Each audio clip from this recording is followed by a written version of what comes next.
18-year-old African-American male joined the United States Air Force and was assigned to Mountain Home Air Force Base and was a part of the Air Police Squadron. Upon first arriving there, the first goal that I had was for me to identify an apartment so I could bring my wife and my new baby, Melanie, out to join me in Idaho. I immediately went to the personnel office, and talking with the guys in personnel, they said, hey, no problem finding an apartment in Mountain Home, Idaho. The people down there love us because they know if they have an airman who's coming in to rent one of their apartments, they'll always get their money. And that was a really important thing. He said, so here's a list of people that you can call, and then they will then allow you to select the apartment that you want. So I got the list, I made the call. The lady answered on the other end, and I told her what I wanted. She said, oh, great, you called. She said, we have 4 or 5 apartments available right now. She said, do you want a 1-bedroom or 2-bedroom? Then she said, let's not talk about that. Just come on down, select the apartment that you want. We'll sign the contract, and you'll have keys in your hand to get your family out here right away. So I was excited, jumped in my car, went downtown, and knocked on the door. When I knocked on the door, the woman came to the door, and she looked at me, and she said, can I help you? I said, yes. I'm the person who called about the apartments. I'm just coming down to make my selection. She said, you know what? I'm really sorry, but my husband rented those apartments and didn't tell me about them. I said, you mean he rented all 5 of them in 1 hour? She didn't give me a response, and what she said was this. She said, why don't you leave your number, and if we have some openings, I'll give you a call. Needless to say, I did not get a call from her. Nor did I get any responses from the other people that they gave me on the list where I could get apartments. So as a result of that and feeling rejected, I went back to the base and I talked to the squadron commander. His name was McDowell, Major McDowell. I said, Major McDowell, I need your help. I told him what happened, and here's what he said to me. He said, James, I would love to help you. He said, but you know the problem? We can't make people rent to folks that they don't want to rent to. And besides, we have a great relationship with people in the community, and we really don't want to damage that. He said, so maybe this is what you should do. He said, why don't you let your family stay home? Because you do know you get a 30-day leave. So once a year, you can go home to your family, spend 30 days, and then come on back. Needless to say, that didn't resonate for me. So after leaving him, I went back to personnel and talking to the clerk. He said, Jim, I think I have a solution for you. He said, there's an airman who's leaving, and he has a trailer. He said, if you notice, in Mountain Home, there are trailer parks and trailers all over the place. He said, you can buy his trailer, and you'll probably get a really good deal because he wants to get out of town as soon as possible. He said, and that would take care of your problem, and that would provide a solution for you. So I immediately jumped in my car, went downtown, saw the trailer. It was a small trailer. But under the circumstances, I figured that was the best thing that I could do. So I bought the trailer, and then I asked him, I said, can I just leave the trailer here, and that would take care of all my problems? I wouldn't have to find another trailer park. He said, before I say yes to that, I need to check with management. So I got back to the base, he called me back, and management said, what? No, you can't leave the trailer here because we had promised that slot to some other people. And that was strange to me because there were several other slots that were open, but it just so happens that he had promised that slot to someone else. So what I did, and he said, you shouldn't worry, Jim, because there are a lot of trailer parks. So I put out another exhaustive list of going to trailer parks. I went to one after another, and I got the same kind of rejection there that I received when I was looking for the apartment. And as a result, the kind of comments that they made to me, in addition to saying that they didn't have any slots open, one person said, Jim, the reason why we can't rent to you, he said, we already have a Negro family in the trailer park. He said, and it's not me, because I like you people. He said, and that's what I did too, I chuckled too, right? He said, but here's the problem. If I let you in, the other tenants will move out, and I can't afford to take that kind of a hit. So he said, I just can't rent to you. Even though that was discouraging, it didn't stop me. I kept looking, and I looked at the far end of the town in Mountain Home, and it was a small trailer park. I mean, really small trailer park. It didn't have any paved roads in it. It didn't have the concrete slabs. It didn't have fencing to proportion off your trailer slot from other trailer slots. It didn't have a laundry facility. But the conclusion I reached at that moment was I didn't have a lot of other options. So I called my wife and I said, we're going to make this one work. And we moved into it, and we became homeowners in Mountain Home, Idaho. And of course, eventually things settled down.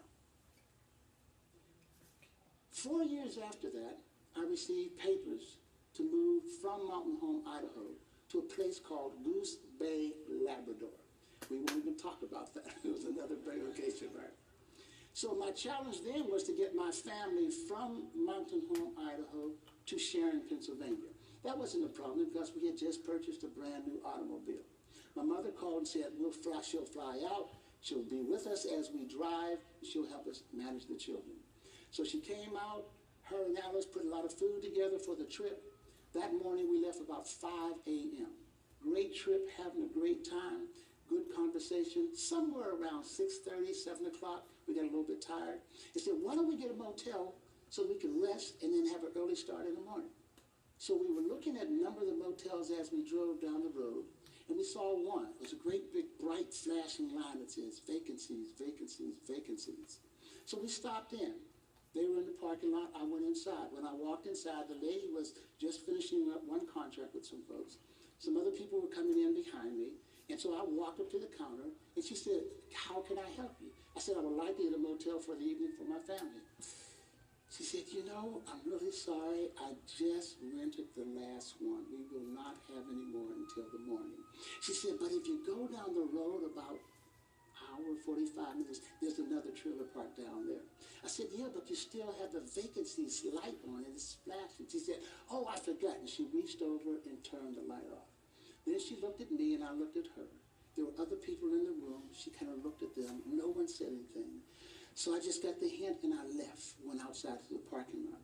And I told my mother and I told my wife and also Melanie, I said, well, it looks like we're going to have to drive a little bit further down the road to be able to sleep tonight. And we did drive down the road, but just before we took off and pulled out of the parking lot, guess what happened? The light came back on, and it said vacancy, vacancy, vacancy.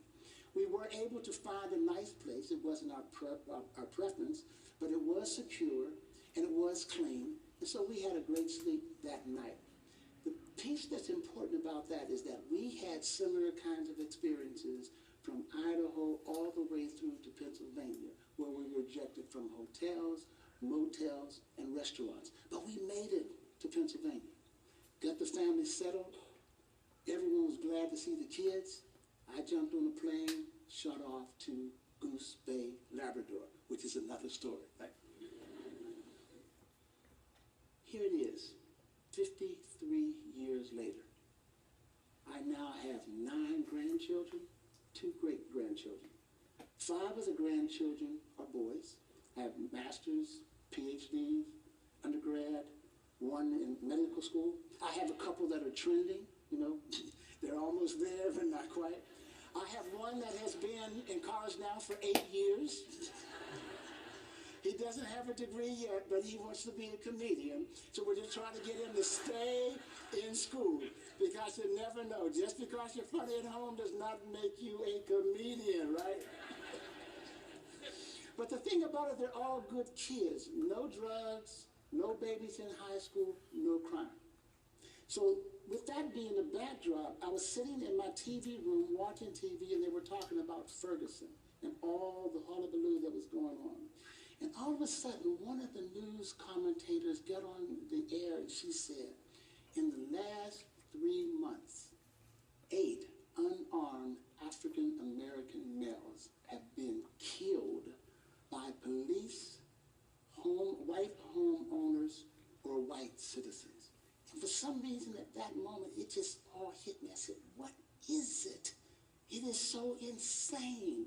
What is the hatred that's causing people to do these kinds of things? Just then, one of my grandsons called. He said, "Granddad, did you hear what they said on TV?" I said, "Yes, I did."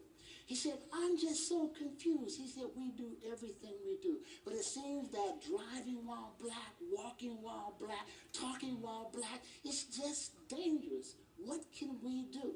We do everything that you told us to do.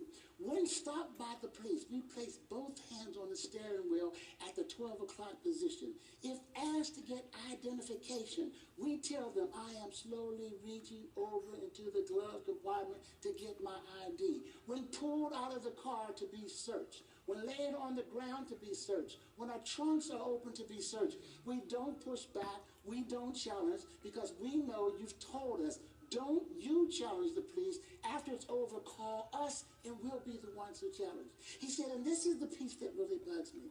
He said, our white friends, our buddies, we kind of hang together. When they hear about these kinds of things happening to us, they say, "Why do you take it? You need to push back. You need to challenge. You need to ask them for their identification." And here's what the boys have been taught to tell them. "We know that you can do that, but please do not do that while we're in the car, because the consequences for you is significantly different than the consequences for us."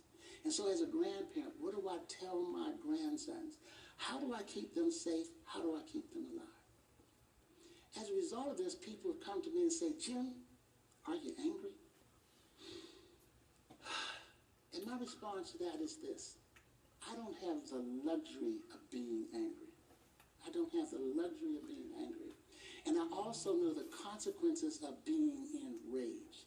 So therefore, the only thing that I can do is to take my collective intellect and my energy and my ideas and my experiences and dedicate myself to challenge at any point in time anything that looks like it might be racist. So the first thing I have to do is to educate. The second thing I have to do is to unveil racism. And the last thing I need to do is do everything within my power to eradicate racism in my lifetime by any means necessary. The second thing that I do is this. I want to appeal to Americans. I want to appeal to their humanity, to their dignity, to their civic pride and ownership,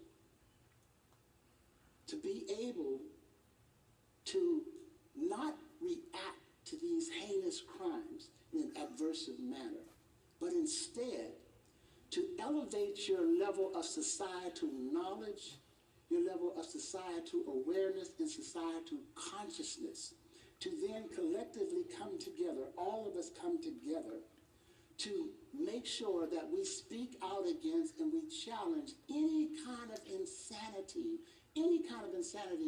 that makes it okay to kill unarmed people, regardless to their ethnicity, regardless to their race, regardless to their diversity makeup. We have to challenge that. It doesn't make any sense. And the only way that I think we can do that is through a collective. We need to have black and white and Asian and Hispanic just to step forward and say,